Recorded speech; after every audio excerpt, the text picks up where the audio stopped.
E ahimè credo che nella prossima primavera, quindi che è alle porte, avremo dei grossi problemi. Sicuramente che c'è danni, perché anche se è doppio nailo, però i danni che c'è. Loro, gli agricoltori veneziani, non sono rimasti molto a lungo a osservare la neve che scendeva.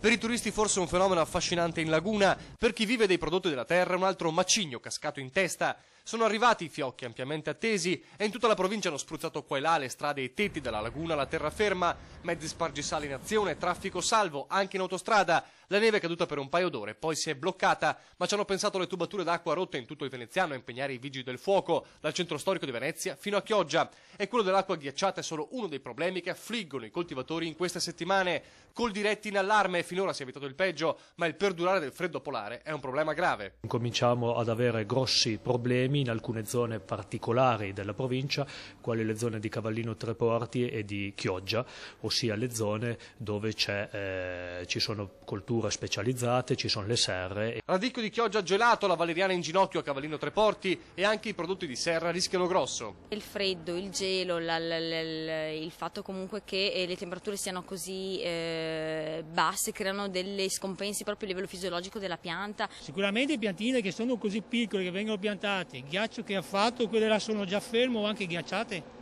Senza dimenticare gli allevamenti di animali alle prese con l'acqua gelata. Ghiacciando non arriva all'abbeveratoio, quindi c'è anche una mancanza di risorsa idrica.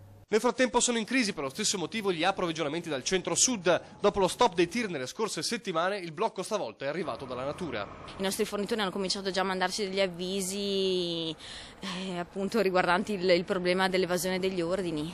Aspettiamo e vediamo, insomma. E la conseguenza, come ribadito oggi dall'assessore regionale Franco Manzato, è quella della speculazione dei prezzi. Ecco cosa accadeva lo scorso anno durante una crisi gelo meno forte di questa. Addirittura arrivavamo a pagare 5-6 euro al chilo della merce che solitamente andava pagata intorno ai 2 euro.